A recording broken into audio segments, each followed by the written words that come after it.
So the whole point of Aikido is that we move orthogonally to that incoming force. We don't meet the conflict.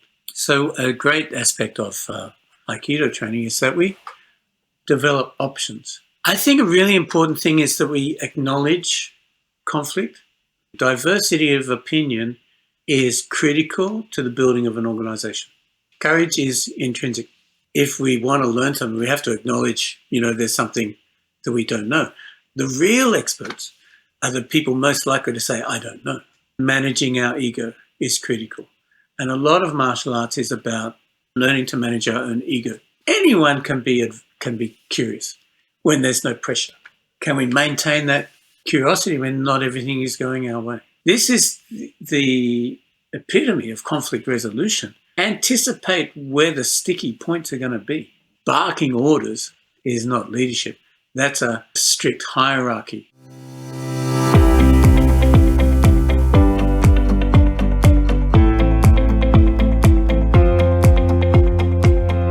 Hi, this is Loris Morini, and you're listening to the Discovering Data podcast.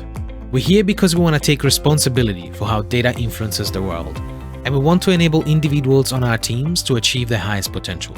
This show is for you if you want to understand the industry, find your tribe, and accelerate your growth. We bring you conversations with thought and practice leaders from all over the world and create opportunities to connect and to learn as a community. Our new home is at discoveringdata.com, where you'll find a forum to connect with data leaders like you, episode transcripts, best quotes, and other material that can help you learn and apply your knowledge at work. If you have any feedback or ideas you'd like to share, please reach out to me directly on LinkedIn or Twitter. And now join me for this new episode. Let's stay curious and keep discovering data.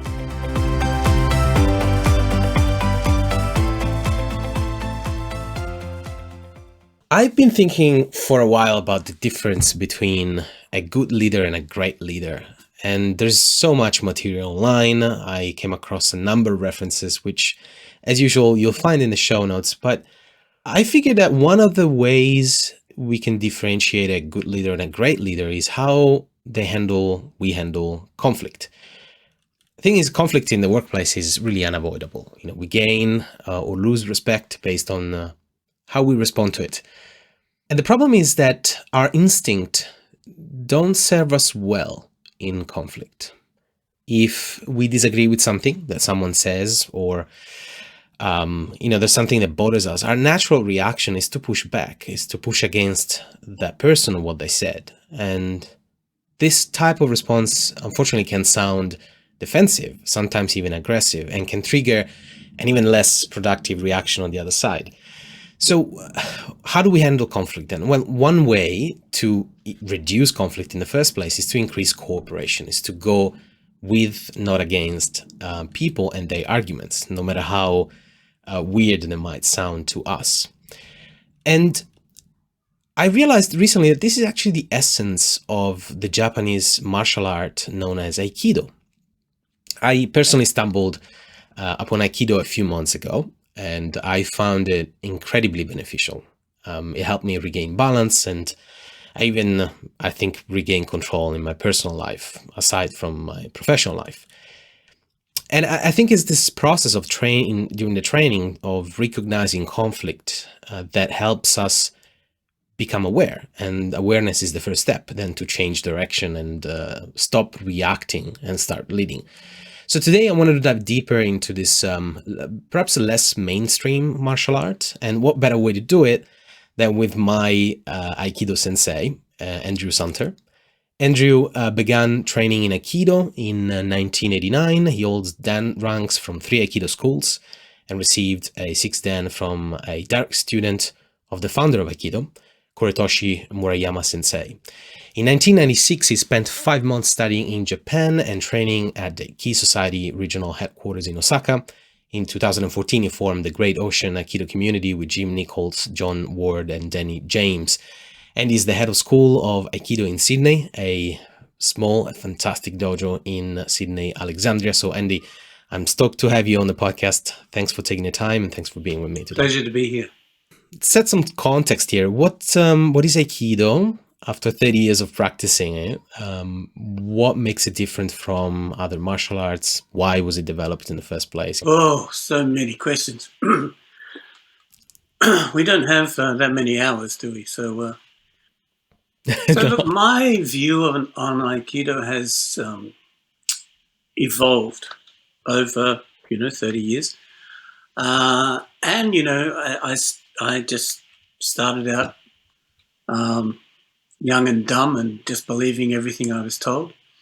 The view I've formed is that it's a samurai art, or it's evolved from samurai arts, and that means it's come from the battlefield. On the battlefield, it's kill or be killed. Now, Japan historically went through the Warring States uh, period where basically everyone was fighting with every neighbor they had, and that was happening all over Japan. And then Tokugawa shogunate was formed, and that brought a unification to Japan and peace. And people started thinking, well, maybe I don't have to sleep in my armor every night. Maybe I don't have to have an unsheathed sword in my hand every waking hour. With the samurai, there was a lot of scholarship, there was a lot of learning, there was a lot of education. And Aikido is really that being able to kill and choosing not to. So in terms of conflict resolution, sudden death is it's resolved. But that can lead to ongoing feuds and all that kind of stuff. So obviously a peaceful resolution is preferable. So yeah, that's Aikido. How to resolve conflict peacefully, with the caveat that if you can't resolve it violently, part of the peaceful resolution is the other party recognizing that there is another way. It's crystallizing a lot of the things that I've seen in the dojo over the last 5 months. It's this idea of knowing or feeling that there is another way, that you, depending on how you move, given a situation, given a threat, instead of reducing the number of options available to you, you can increase them, which is counterintuitive, because when we are put in a corner, when there's a stressful situation, which we think less, we tend to react a lot more. I believe it's the amygdala, the part of the brain that stimulates the fight or flight response, and it hijacks the main control system of the brain. I'm not an expert in neuroscience, but from the little that I know, that I read, it literally is an emergency circuit that comes online when we feel fear, when we feel that there's a threat coming. And so we stop thinking, and there's very little planning or strategy that we do in that moment. We just react. And I found fascinating the fact that you can retrain that part of the brain. And my biggest, the reason why I wanted to really have this conversation with you is that I have a thesis, an hypothesis which is untested, and we know the body and mind are connected. Is it possible that by training your body in an environment completely controlled, like the dojo, a space, a 3D space, where there are people that follow the same sort of rules, philosophy, discipline, and set of beliefs, is it possible to do that and train your mind not to react, to be more calm, more focused? So much in there, and we can unpack so much of that. I first want to say, we as all sentient beings, hardwired for survival. We're hardwired to pass on genetic material, and we have to stay alive long enough to do that. And so we have these survival responses, these instinctive responses, and that's completely appropriate. And can we go beyond that? Yeah, absolutely, we can go beyond that. In order to resolve conflict peacefully, it needs to be a choice, not a necessity. So if I can't resolve it any other way, is it, it's a more of a capitulation. But if I can resolve the conflict not peacefully, but I choose to resolve it peacefully, then that's a different. So that's a choice. And that choice only becomes available to us when we move from the reactive to the responsive. So you talked about the amygdala response and that fight or flight. So that's the instant reaction. And that ability to move beyond that is all about having choices. And I think you mentioned choices opening up. So in Aikido, we move to a position where we're safe and we can move in any direction from there. So that's kind of getting into the more technical aspects, which we can explore. Now you're talking about the body. Can the body influence the mind? Yeah, and can we in Yeah. particular learn to become more effective leaders? Can we stay calm in a Yeah. situation of psychological stress? Yeah, Staying calm under pressure yeah. is critical. It's critical in Aikido, and it's directly transferable to interacting with humans socially as well. So, of course, if you're having a beer with friends, there's no pressure. There's no work required there. But if you're driving in peak hour traffic, getting onto public transport, finding a car space uh, in a crowded shopping centre, all of these things can lead to conflict. Whether that is completely internal, we simply feel stressed and anxious about it, or, we want to make a splash on YouTube and we want to be that guy who lost his shit in the car park. We don't want to be that guy. We don't ever want to be that guy. There's consequences to this stuff, and that's really important. So, responding, not reacting, is critical. People look at Aikido videos and they read Aikido books and they love the philosophy and it's very attractive. It's very attractive. And someone then grabs hold of them and everything changes. We don't normally put ourselves in situations where, let's say, we're a 50-kilo woman and we invite a 150-kilo man to grab hold of us and try to restrain us. Mm-hmm. That makes for stress. Now, the weird thing is that is so simply resolved from the aspect of that 50-kilo woman, but we don't know that. We don't know what we don't know. But, if we can start by going, okay, well, start by assessing what is happening. So, you know from your own experience, basically start class by, okay, let's all grab somebody. They're not going to then go into punches. We're learning how to deal with the assumption that they are going to go into punches. Mm-hmm. So the nice thing about the dojo is we don't have to learn by just getting punched over and over again. We can slow that down, and we start by taking a breath. And as you know, the first thing we do is to set ourselves up physically for that calmness. So if we're off balance, if we're falling over, getting grabbed by somebody is that much more difficult. If we don't have a strong center, it's that much more difficult. So absolutely, there's a school of thought that insists the mind leads the body, the mind leads the body. But the body also leads the mind. Now, we know this ourselves. Take a deep breath. Mm-hmm. Count to 10. All those kind of things we tell children to help them manage their emotions. These things work. They work better the more we practice them. Yeah, absolutely. What we're doing is we're conditioning ourselves to be okay with adversity. Now, in the dojo, we get to dial that adversity down to it's 0.1. Let's start there. And different people have different comfort levels, of course. People have trained in other things previously.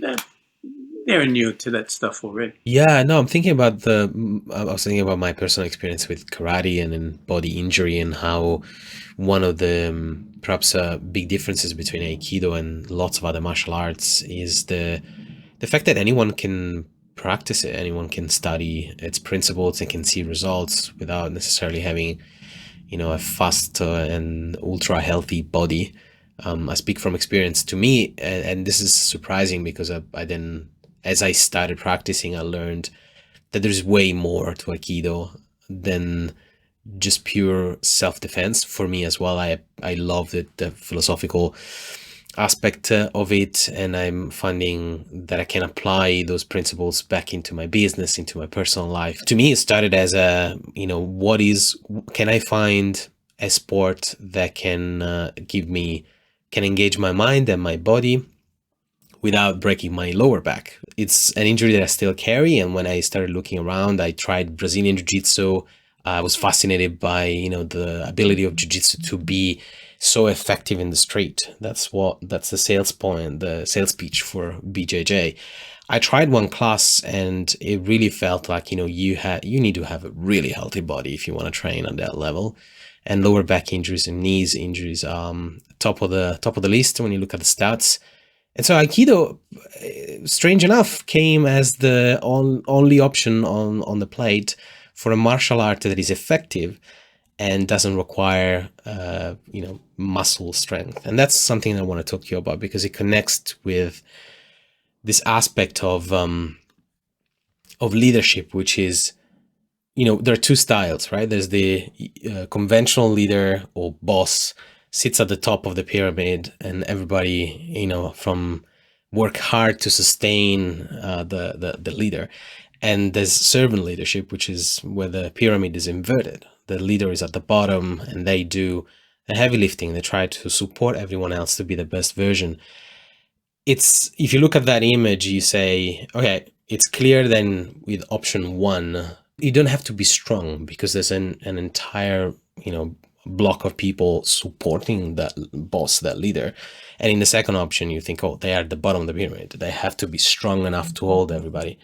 But I actually think that that might be an illusion, and that connects with one of the basic principles you're teaching me, which is about being relaxed and in not needing to engage your muscles to get out of trouble. So I wanted to dive into that. How counterintuitive that is. Why does it work so well? What's special about this?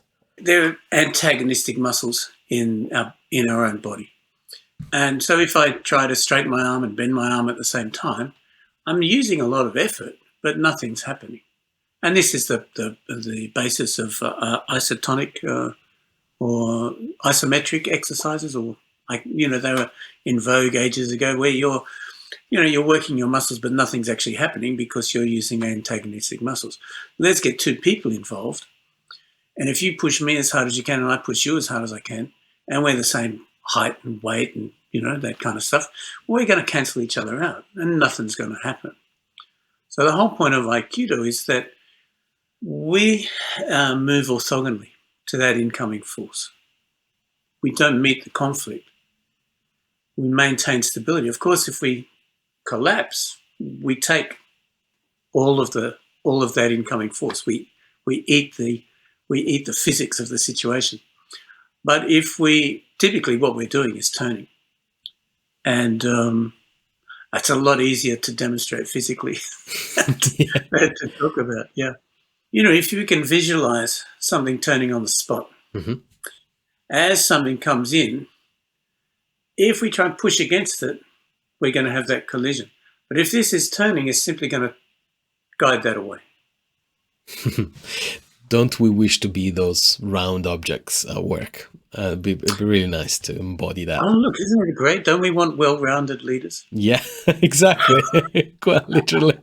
I've been actually appreciating a lot your invitation to stay curious and bring an open mind on the dojo. And I found that to be extremely good, not just in terms of how effective it is, how much more progress I feel that I'm making, when we train, if I approach it with curiosity. I'm also lucky enough that the dojo is small. We have one black belt, 2 blue belts, 1 brown. So I'm the only white there, basically, which is good because everybody knows what they're doing except me. But I found interesting. I was reflecting on this idea. No, I could feel threatened or inept or like completely out of place, but because of that atmosphere that you create that invites anyone, including the black belts, to stay curious and discover what else can you do, how can you improve it. That's I think it's the magic. So I don't know if there's a question. I just wanted to know from you how did you get to that? Is it something that it's simply intuitive to you? Is that how it worked in the past? Did you have there was a particular moment where you realized that curiosity is the key to unlock that personal growth? For me, there was a colleague of mine in the UK who said, hold with curiosity. And it kind of transformed my own practice because there are styles of Aikido where we hold very strongly all the time. There are other styles of Aikido where you hold very softly. Both of these have advantages. But it occurs to me that when you hold with curiosity, you're looking to find what's happening in the other person's body. Now, if what's happening in the other person's body is very subtle and they're moving orthogonally to your vector of force, you have to be curious, or otherwise you'll just be sitting on the floor scratching your head over and over again. So, and this is part of why we train slowly as well, because the attacker is not just fodder for it's not the person doing the technique is learning and the other person is being learned upon. Both partners are collaborating and learning. So, as the person receiving the attack, also, we want to be curious. What's happening here?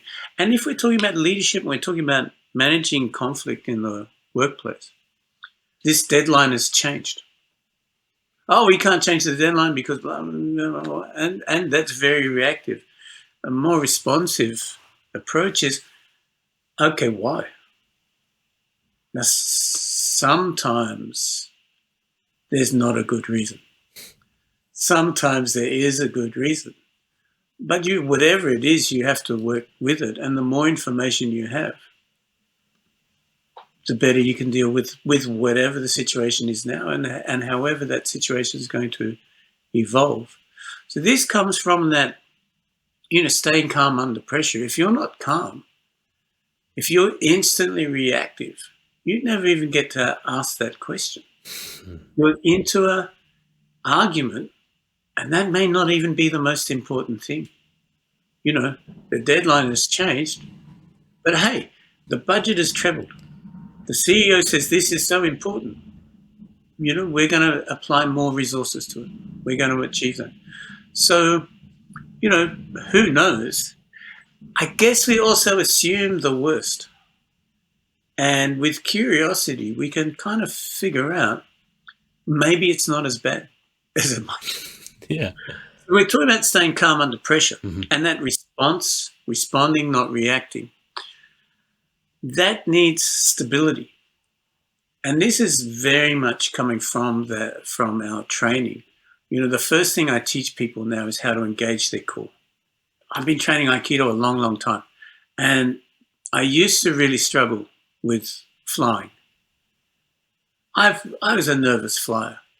And if there was any turbulence, I didn't like that feeling of being unstable, being unsafe. Once I learned to engage my core, I couldn't care less. I was happy. The plane could be swinging from side to side and jumping up and down. And as long as I felt stable, I could manage my emotions. I could manage my reactions to that constantly changing situation, which is stressful. So how do we develop that stability? So centering, so that engaging the core. Now, the great thing about engaging the core is it instantly gives us structure in our body. And you've seen that yourself. Yeah. That those little exercises we do to just give people the idea. If you have time, I've been asked to describe them. I think you could do a much better job than I can. Engaging the core. Because, I mean, from an experiential perspective, what happens, and I'm not going to steal your thunder, but what happens is that you actually feel that you're way, way more grounded than you were 2 minutes before. Like you don't have to have stronger abs or do some crazy moves or like meditate for 20 years. You can literally see the effect of the stuff on your body with less than 120 seconds. So still blows my mind. So without sounding too judgy, when we learn to switch on the correct muscles, which are these tonic muscles, these stabilizing muscles, and we switch them on 5 to 10%, that's how they're designed to work, and that's how they can work constantly. It gives the wrong muscles a chance to switch on. We're not taught, we miss out so badly. No one teaches us how to breathe properly. We have to breathe with our diaphragm. So we're born, we get a smack on the ass, and we start breathing. Now, how we're doing that, it's hit and miss. We're not really taught how to walk. We all do it by trial and error, falling on our butt over and over again, until we manage not to fall over anymore. Now, there are better ways to do that, and one better way to do that is to engage your core. But, I was never taught that. I realized that one of my Japanese teachers had been trying to communicate that, and I'd been working on it for years. And I happened to pick up a book on Pilates, and they described it step by step. And I thought, that's so simple. I couldn't wait to get to the dojo and just start hurling people around. It was so profound. So what it is, it's much easier if you have someone coach you through it. But this is, for me, this is what hara is. And this is a Japanese concept of center. It's very important in Japanese culture, the hara. And I define it like this. You got the pelvic floor at the bottom. You got the diaphragm at the top, the diaphragm under the lungs. And then you've got this cylinder, which is the transverse abdominis, which is, I'm not sure, 3 or 4 layers deep. So, there's lots of obsession about six-pack, the rectus abdominis. But it's a superficial muscle. It has no meaning in physical. It looks great. Come on. Yeah. It looks great. But in physical activity, it has very little utility. If we gently squeeze on the pelvic floor, we gently engage the transverse abdominis, and we engage the diaphragm, we've got this stable core. Now, where this is important in Aikido particularly is in Newtonian physics. Every action has an equal and opposite reaction. So if we're going to push something, the only thing we can push against is the floor. So we're generating force from our feet. And we know that, you can explain this so much better than me, Loris, but we know that we lose energy leaks as we transfer it. So we need to have a body that transfers energy efficiently and with minimal loss. So engaging that core gives us that ability to transfer energy from our lower limbs into our upper body and out through our upper limbs. So we have that center. That gives us structure, and it also allows us to maintain balance and play with balance. And they're the 3 kind of key things: center, structure, balance. That gives us that stability. Once we have that stability, because the mind leads the body, we can calm the mind as well. So we're not feeling every single buffet. We're not feeling every single bit of turbulence. We're riding with it. It's okay. We can manage that. So that brings us to equanimity. Mm-hmm. Equanimity, stability of mind. It's okay. It's okay. I don't have to react to every little thing. My coffee isn't quite as hot as I would like it. It's okay. I went to Fiji years ago. What an amazing place. And I didn't have to wear shoes for 2 weeks. I was just on this little island in the Yasawa group. And one day I stepped on a stone and I thought, oh, my foot hurts. I thought, come on, I've been here 10 days. Of course, even in paradise, there are some, there are some difficulties. And this is that, the Buddhist aphorism, life is dukkha. Life can contain suffering. We know that because we're alive and we're experiencing suffering in a greater and lesser degree all day, every day. I want to actually dive deeper into this, the Buddhist lens, in particular, the connection with empathy and kindness. You say it often in the dojo, that it's important to have options. Let's put it that way. How does empathy and kindness help us be more efficient at handling a stressful situation? And what's the connection, do you think, with leading a team or being less responsive, less scattered all over the place when there's a turbulence around us? On the battlefield, it's kill or be killed. Now, that's absolutely true, but there's been some serious studies about actual battlefields. I can't remember the numbers off the top of my head, but there's a great book called On Killing, and it assesses how many shots were fired in the First World War versus the Second World War and the Vietnam War, about how willing were people to actually shoot to take another life. And surprisingly few, because we're most of us are sane, sensible, socialized human beings. Yeah. And taking a life is anathema to us. So we only do that in extremes, when there's no other option. And if we're thoughtful, if we consider that this is another human being who's more like me than different. In feudal Japan, they belong to a different clan. Do they have the same problems as me? Yeah. Do they have a wife?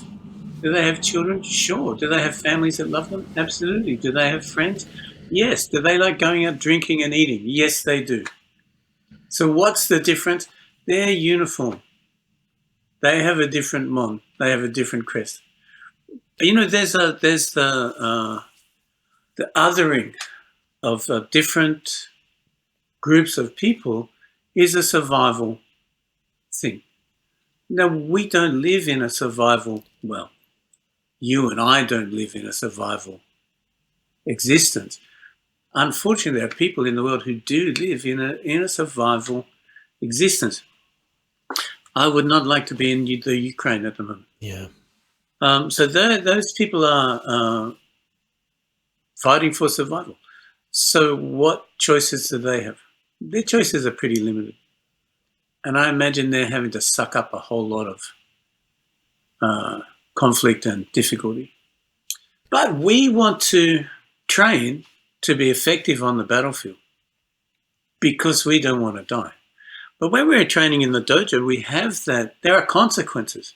If you make a mistake on the battlefield, you die. If you make a mistake in the dojo, should you die?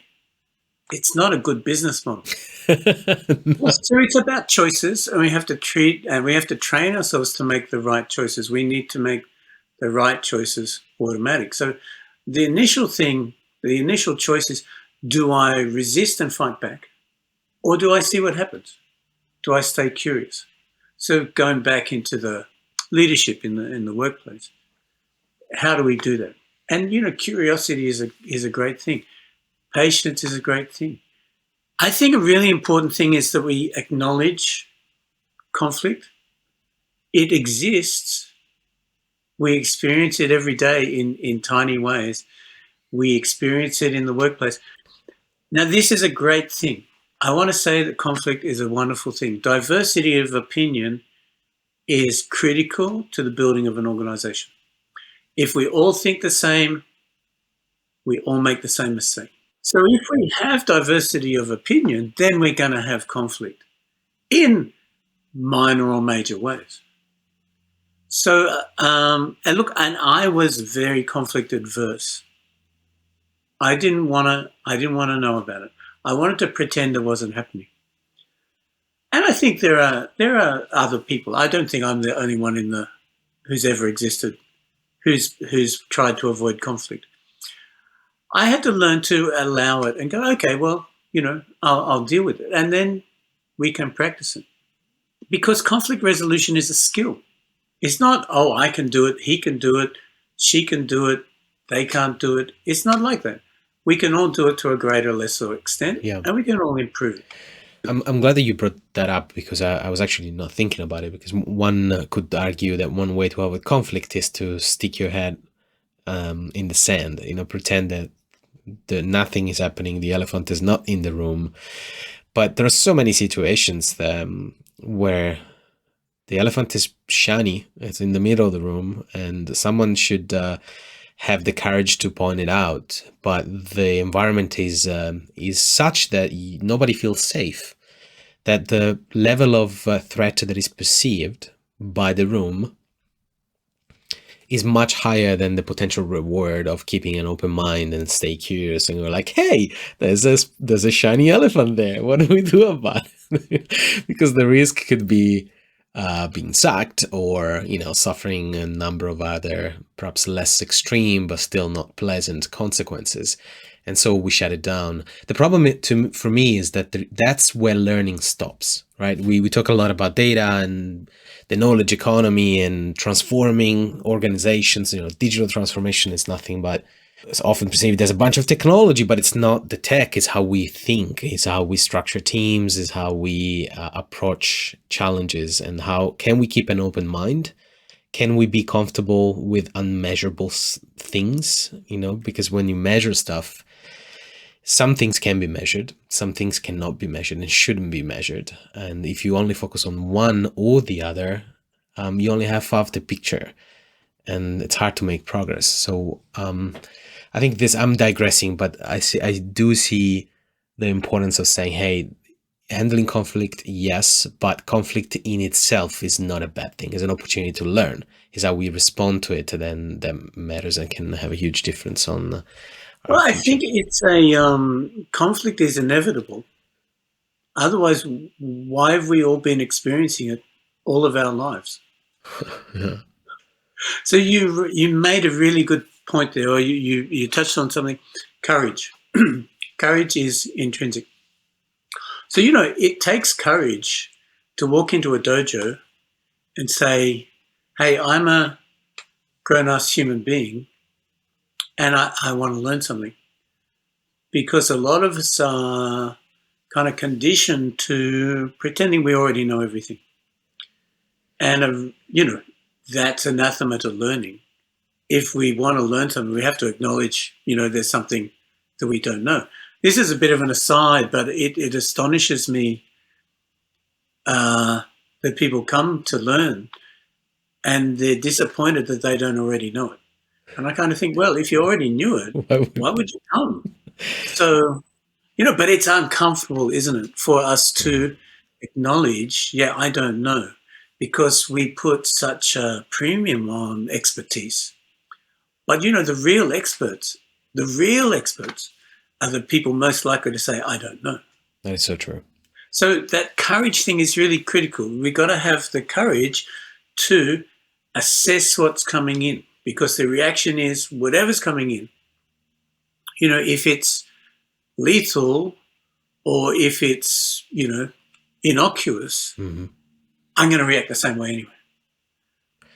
But having that courage to maintain our stability and watch it go past, or guide it past, or simply absorb it, that's a really big thing. Now, you also touched, it made me think.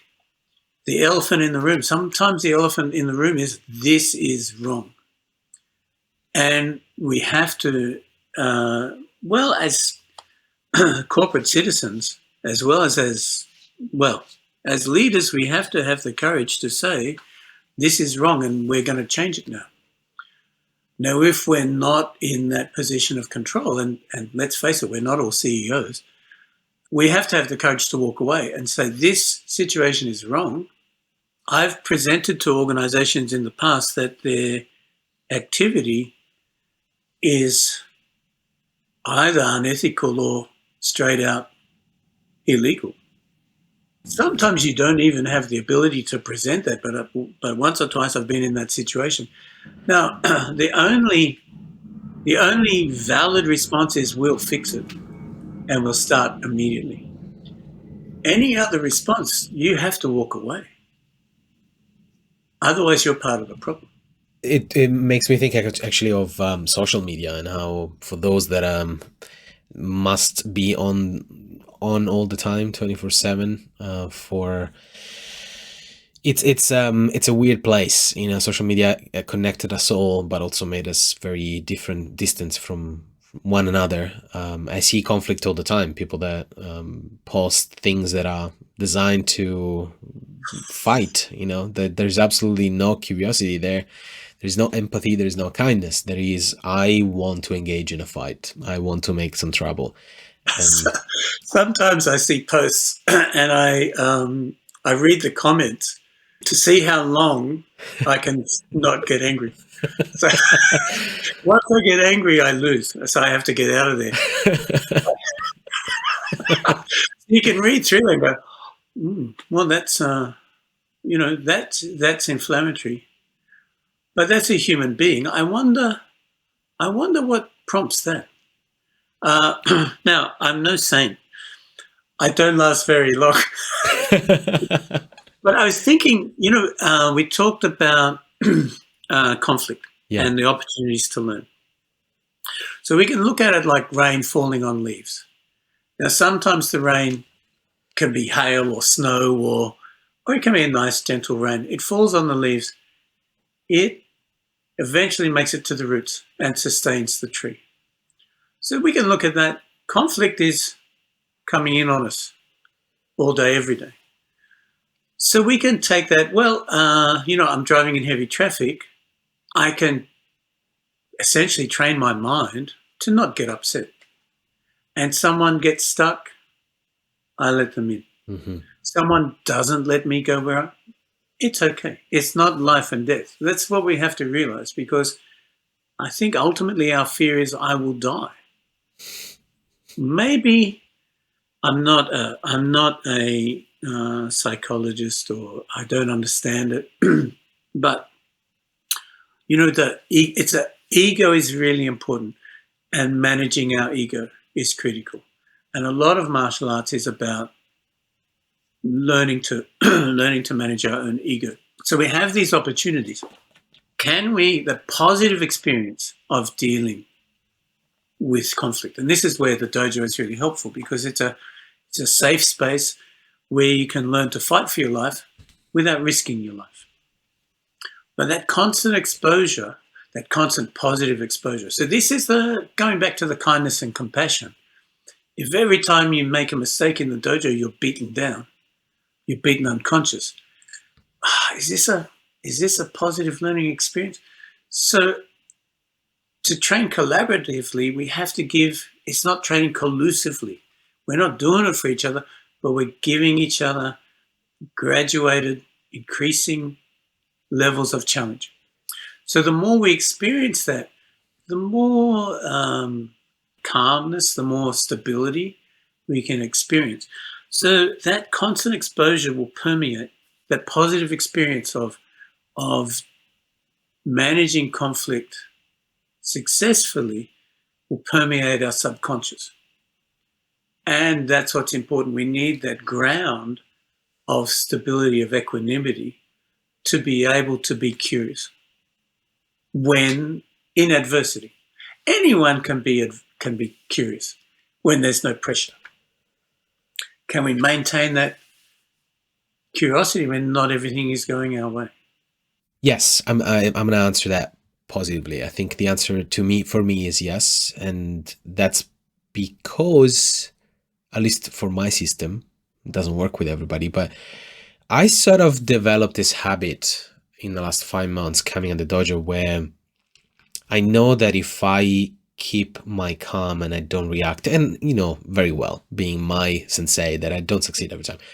Far from it. But when I do, I am rewarded with new ideas and new realization, like a positive feeling. I don't know how to describe it, but there is a positive feeling associated with, oh, I was stuck. It was weird. I didn't know what to do. My head moved. I was clearly out of shape, but I kept at it anyways. And instead of beating myself up and thinking, what do you think you're doing, right? You're not good enough for, and I'm, all of these things that I'm talking about that can be transposed to other fields as well. You replace Aikido with machine learning or with data visualization or storytelling or data culture, anything that we do in our organizations, everything that we're supposed to do and we're not doing quite well. It's very easy to measure yourself up with people around you and thinking that, not feeling quite good enough. And that's when learning stops. That's, to me, the trigger. I know that if I compare myself with a black belt and I let my brain think, you worthless bag of bones and flesh, get out of here, what are you doing? I am not getting that reward. So it's, candy or stick for me, the carrot or the stick, the carrot for me works really effectively. And I wonder, can we create that environment? I've been thinking about this for a while because one of my ideas at Discovering Data is to create an environment very similar to the dojo, the feel that you created in Alexandria. And it's about creating a safe space.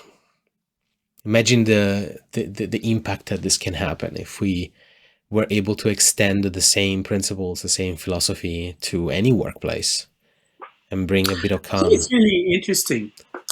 So, we talked about social media and that the absolute filth that people say to each other. What's missing is respect.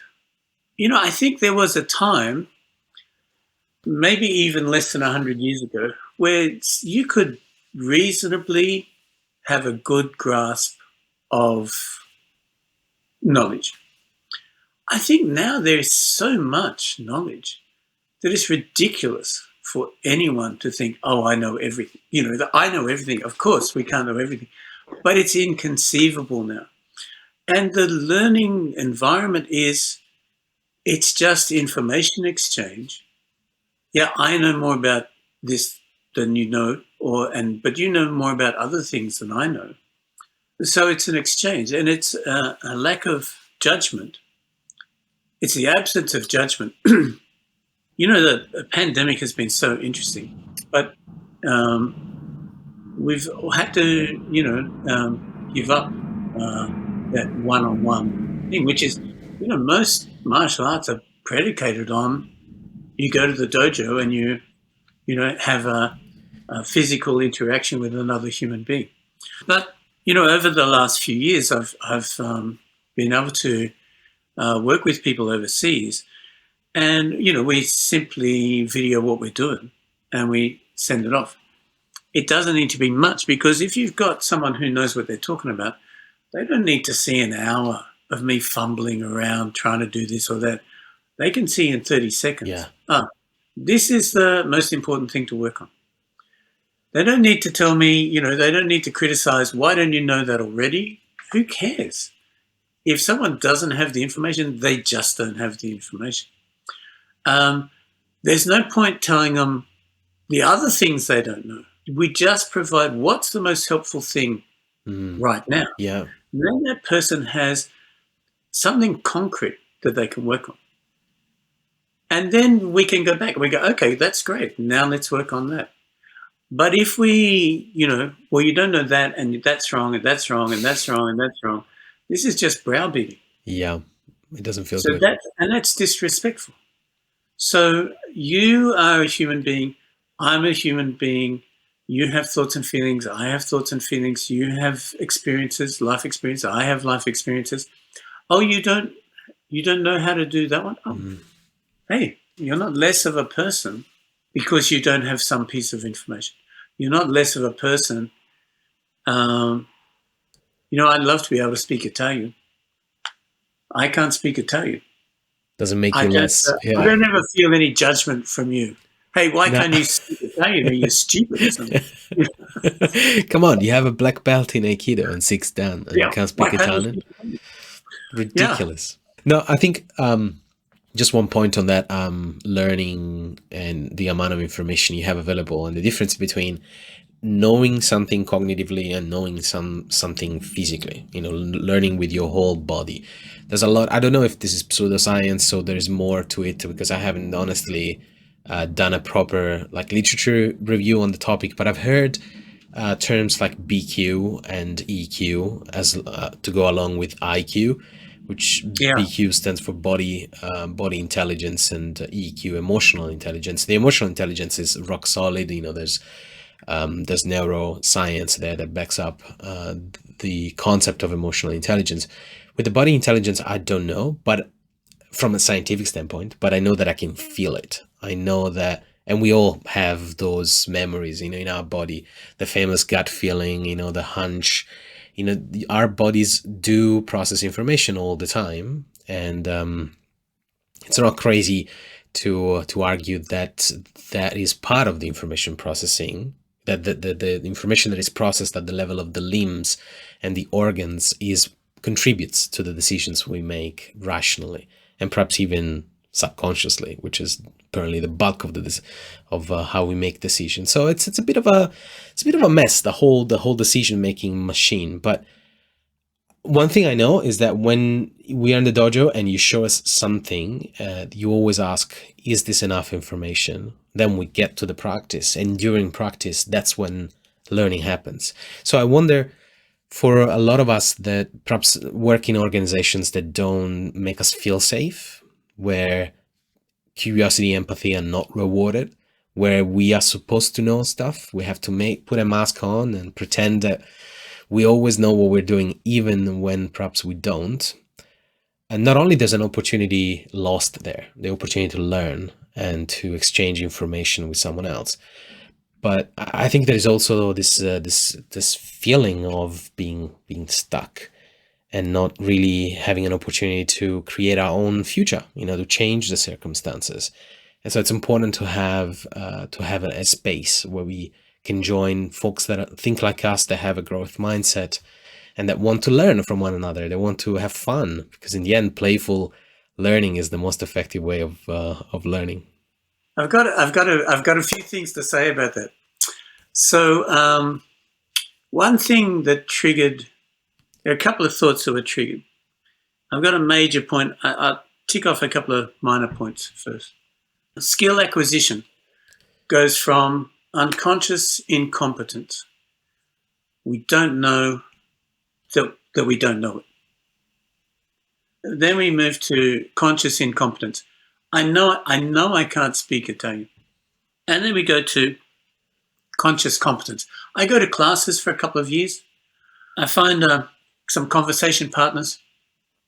I know, I can hold a conversation in Italian. And then eventually, probably I have to go and live in Italy. I achieve unconscious competence. So I'm dreaming in Italian. I'm responding automatically in Italian. I don't have to translate from English first to speak to you in Italian. I'm operating in Italian. So this works.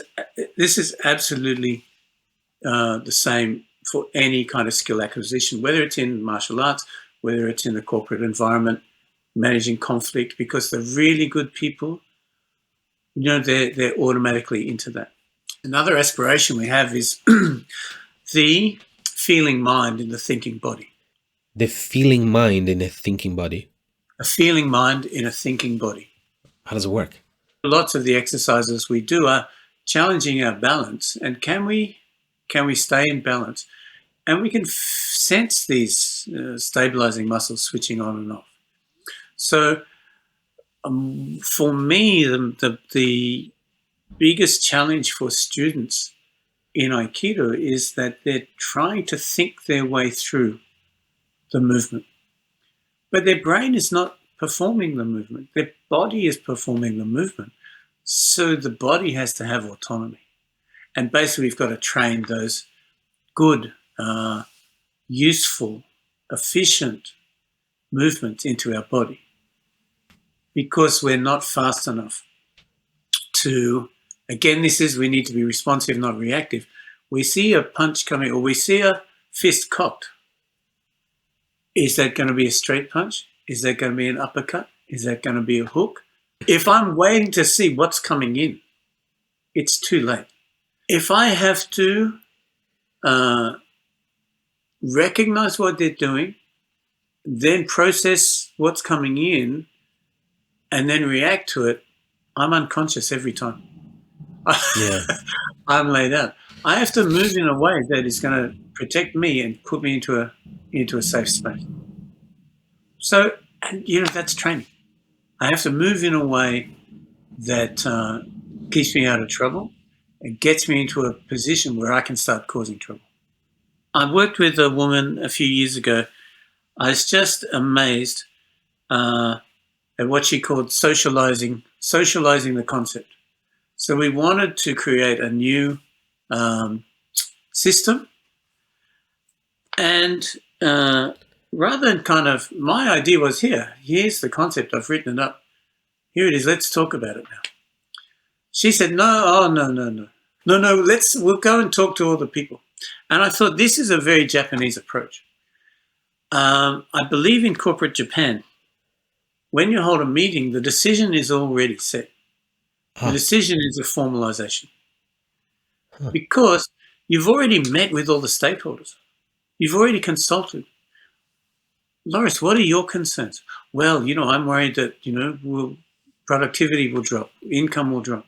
Okay, what can we do to address those concerns? We hadn't thought about that. That's great. Okay, what can we do to safeguard against that? What can we put in place? And we go to all the stakeholders. So instead of having a meeting with people shouting at each other, we have a meeting of equals who have all been heard, all had their concerns addressed, and all feel comfortable with the way forward. So this is the epitome of conflict resolution. Anticipate where the sticky points are going to be. Listen. Yeah. Yeah. Listen to the people. In some cases, you're listening to experts who really know more about it than you. Sometimes you're listening to people who, don't really understand it. But they feel it. But have juice. Yeah. And they just feel it. They're hurting. So by listening to that, so this brings me to another really important thing. Now, I heard about this concept, holding the space. Hold the space. I had a quick Google yesterday or the day before. So it crops up in kind of some mental wellness therapy kind of stuff, but this is my view, and this is the crux of it. If we're stable, if we're calm, if we're equanimous, if we've trained ourselves to be okay with conflict, then we can hold the space. So then if we're holding the space in a leadership role or in a corporate environment, what do we have to do? We have to be confident that we're not going to die. Not too many deaths in the corporate milieu. A lot of fear. This is my livelihood. Yeah. How will I feed my family? Got a mortgage to pay. I've got a mortgage to pay. All that kind of stuff. It's real. It's real fear. But is it going to happen now? It's not going to happen right now. It could be in the future. So also, we need to be able to suspend judgment. What are you saying? It's not, obviously, it's, not obviously, it's potentially not what I think. You're going to have a different opinion. Okay, so do I browbeat you immediately with my opinion? It's not helpful. We want a collegiate approach. So I need to hear what you've got to say, and in order to listen, I have to not start judging. Because my view is different. I have to put that aside. I have to allow you to have a view that's different to mine. Now, that's a long way towards working with that concept. We have to listen and understand. We actually have to understand, what are you saying? The deadline has changed. We can blow up and, get into a fist fight over it. But I need to tease out, give me why has it changed? What are the consequences of its changing? What can we do about that? Is it beneficial or not? Our assumption is this is a bad thing. It's never black and white. There's always positive. There's always advantages and disadvantages in every single situation. That's my experience. Sometimes we have to look a little harder. Yeah. And sometimes we have to sweat a bit more. Now, what's critical about that is we have to manage our own discomfort. I have to be able to sit, and you're telling me that white is black. I don't think white is black, and that hurts me in the tummy. And I have to be able to sit and think, my tummy's hurting. My tummy's hurting. Well, let's entertain the idea that indeed. But I'm listening to it. It doesn't mean that I'm capitulating. It doesn't mean that I have to adopt that view. I just have to hear the view. That's all.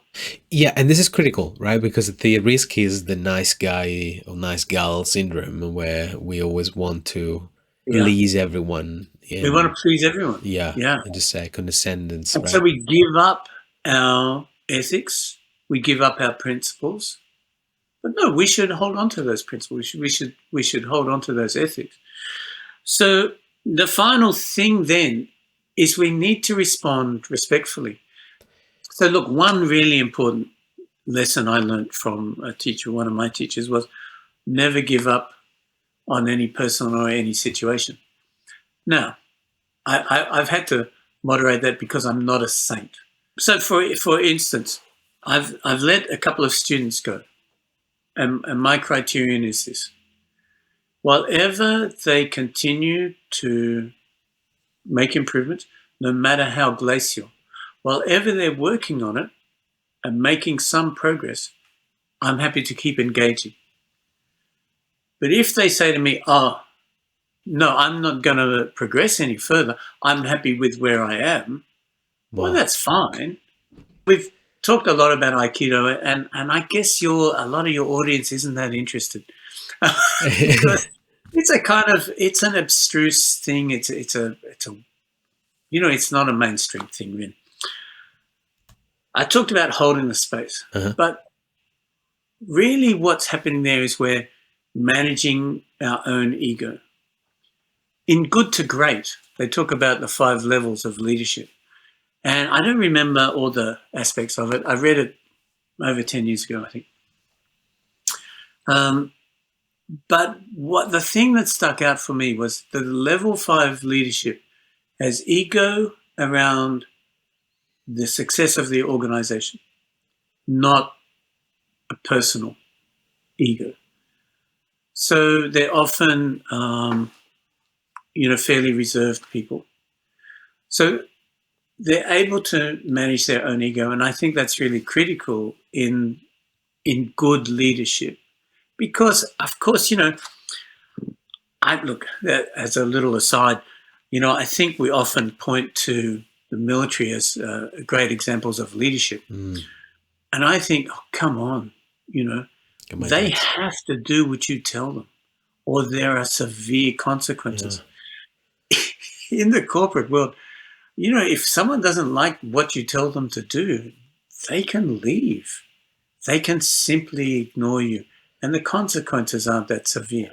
So this is, there's that barking orders is not leadership.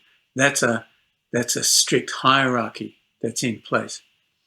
Leadership is getting people to do what you ask them to do because they want to do it, because they see a benefit for the organization and they see a benefit for themselves.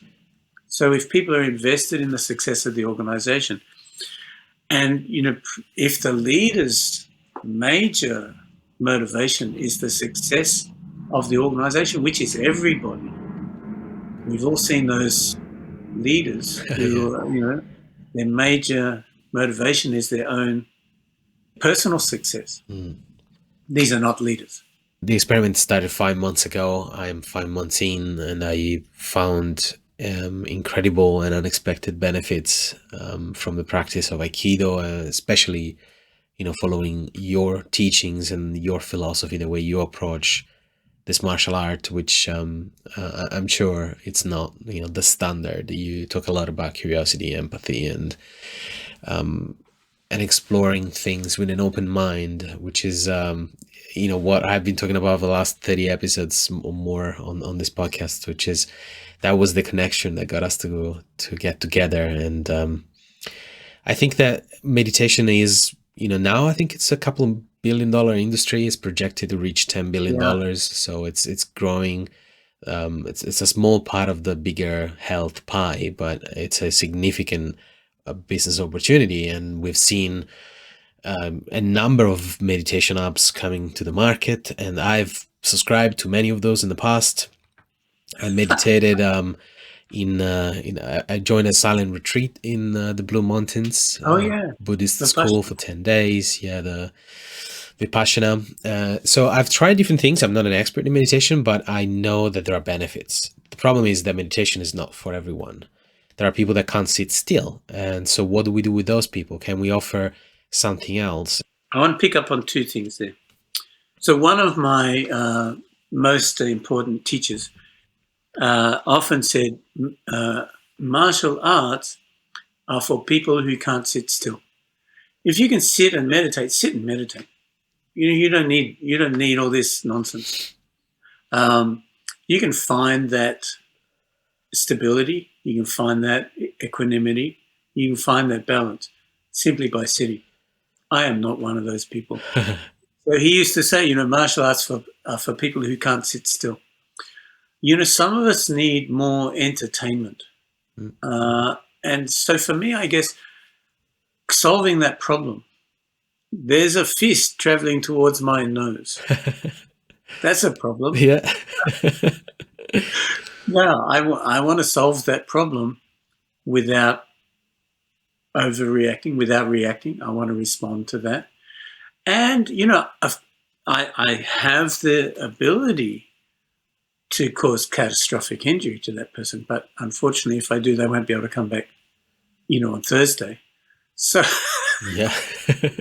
also, I recognize their motivation is to help me. So there's, meditation.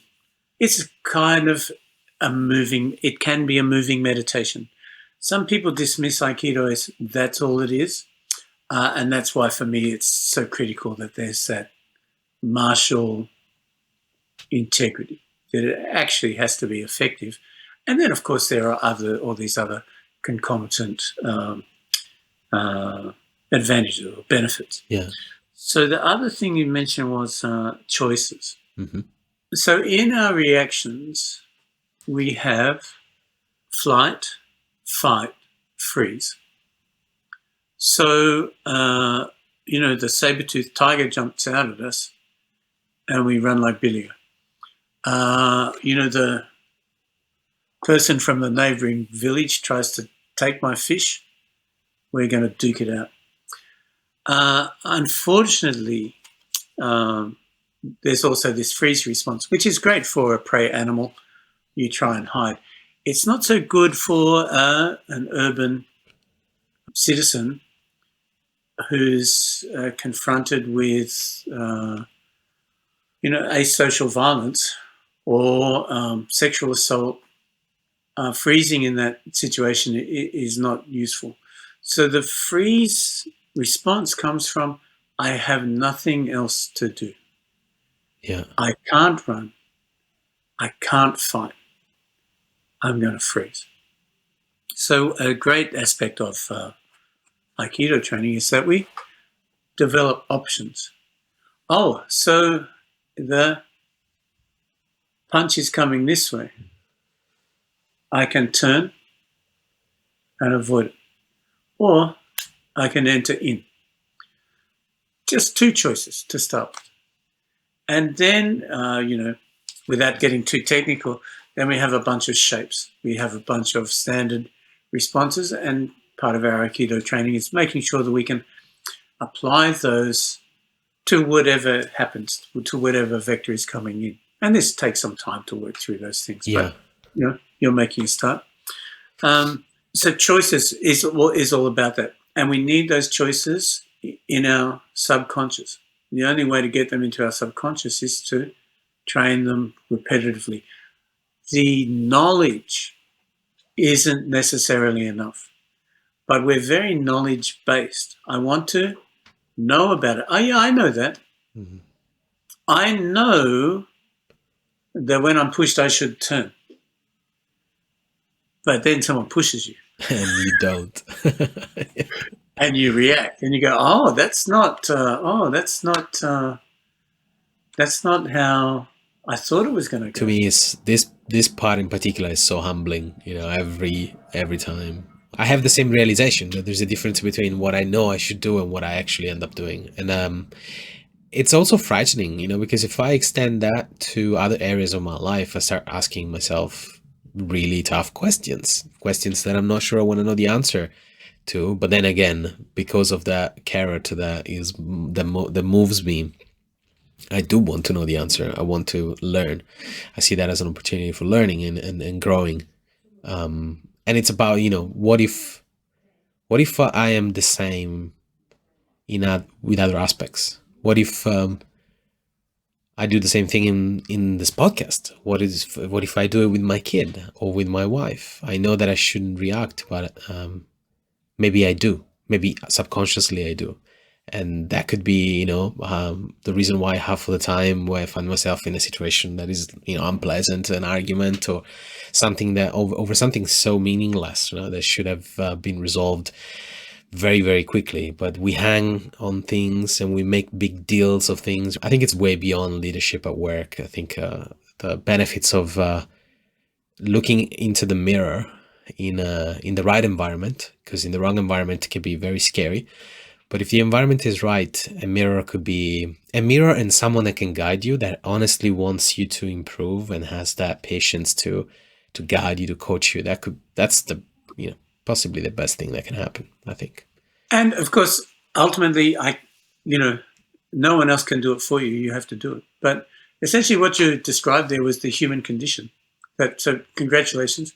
Yeah. So of course, and you're in your 20s now, Loris. So 20s, I wish. So you've got all that habituation of reaction, and then you go, you know what? I don't want to do that anymore, or I want to do something different. It's not instant. We have to have multiple positive experiences of changing our behavior so that our behavior becomes automatic. I guess it may be for some people, they simply make a decision and everything changes, but that's never been my experience. Yeah, it takes hard work. And for people that want to give Aikido a go and maybe they haven't tried it before, what do you recommend and how can they get in contact with you? So I guess we'll put the website address, the web address in the notes, and then my contact details are there. And, we have a basics class every Monday night, and that's our major intake class. People assume it's a beginner's class, but you'll notice that everyone comes to that class. Yeah. Because that's where we introduce people to this concept of having good stability, because everything comes from that. After, it's taken me kind of 10 years to figure that out, but after 20 years of kind of going about it the wrong, well, look, that's learning. We have to acknowledge that, I thought I knew this. High school physics is not university physics. Research physics is a different level again. So we have to go through these developmental phases, and we have to come to the realization that our understanding was incomplete. That's just normal. So we start there, and look, anyone's welcome. We have a package for people to just come and try it out. I definitely recommend that. We don't mind if you're male or female, young or old. We have teens and kids classes. We have adult classes. We welcome diverse people because we're curious. And if you have some physical disability, you know, why shouldn't you be more competent in handling physical conflict? If you have a mental disability, we're still a human being. We're more similar than we are different. And it's those people in marginalized communities are more at risk. So they're even more welcome. But everyone is welcome. So so people can sign up for a class or email me or phone me. We're not that big. We're not a big time operation. That's cool. I'll make sure to put those links definitely in the show notes for those that are interested. And perhaps just a final question. What's your why? What's the first thing that you think in the morning when you wake up and you're like, okay, today is training day. Why do you do it? I want to make a contribution. I want to I want to have a net benefit to others. So I was thinking, another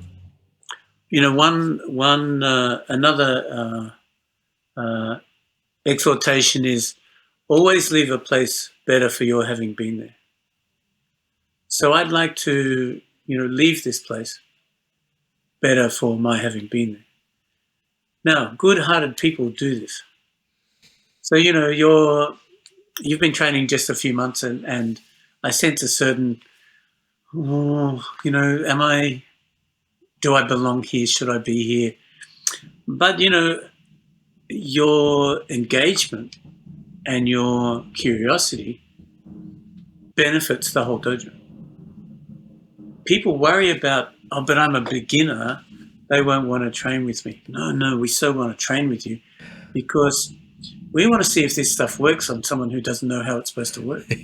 Yeah. So everyone who comes in with a curiosity, everyone who comes and engages, they're automatically making a contribution. And that's, what more could we ask as humans? Have I improved the planet by being here? I'm going to write that down and extract that as a quote and stick it on my desk, because it's very easy to think the opposite. Like I'm not good enough. What contribution am I giving? Even if maybe you don't have a lot to contribute, at least on the surface. That's certainly true for me from a technical standpoint. I can't contribute much. I can put my body, my best intentions, that I can do, and it turns out that that's contributing. So that's good. Ask a good question is a great contribution. If we have that collegiate, respectful environment where we're all working for a common goal, that's kind of what organizations is about, isn't it? Every organization has a mission, a set of values, and a lot of times they're dismissed. But if you don't like them, then change them or leave. Definitely. But yeah, those are always 3 options available. Because everyone, look, we've been talking about leadership. I had a great friend and mentor who pointed out that you don't need to be in a management role to be a leader. You can exhibit the correct values. You can live the values. And if you're not doing that, you've got to ask yourself, what am I doing here? Yeah, what for? How can you be happy in an organization that you don't agree with? Yeah.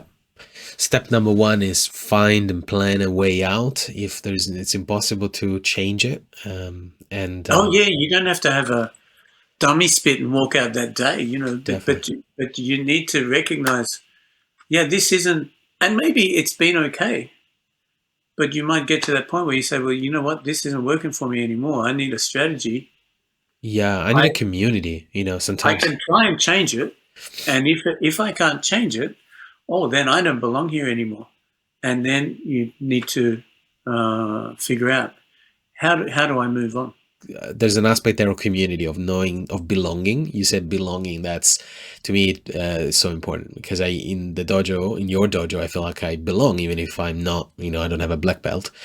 And that gives me that that peace of mind. It makes me feel that I don't know, I'm in the right place, and that something that a lot of people don't have. And we've seen the Great Resignation is still here, is still happening. We're not over that, and that's causing enormous loss of capital and knowledge and intangible assets like intellectual property, knowledge, information to companies and organizations. And it's really hard to put a number on the loss, but it's happening, and it could have been avoided, arguably, if we had the right systems to manage stress and manage conflict. Look, I think a lot of it is respect. Even the person who only sweeps up is making a contribution and deserves our respect. We'll plan it for another day. I promise I'll wrap it up. Andy, thank you. Beyond grateful to for this opportunity. I think we planted some seeds here for future discussions and conversations. To be honest, I wasn't really sure how we could talk about leadership. I really struggled with, I found it very thought-provoking that we were going to have this discussion. Obviously, I didn't want to look like an idiot, so I had to think about what I could possibly say. And I think you're onto something here. Yeah, so thank you. It's been a great pleasure. It's been really thought-provoking, and I think there's more juice to be squeezed out of this orange. Plenty. Thanks again, Andrew, and enjoy the rest of the afternoon. Okay, all the best. Thank you for staying with me until the end of this episode. I hope this means you found the content useful and relevant. There is a lot happening right now over at Discovering Data. We're working on a new series of live events, more amazing guests, and we're starting to plant the seeds for a future conference. If you want to stay in the know, you have options. Hop on discoveringdata.com and subscribe to our list, or share your knowledge and make new friends by joining our circle. And that's all I've got for now. A big ciao from Sydney, Australia, and I'll see you in the next episode of Discovering Data.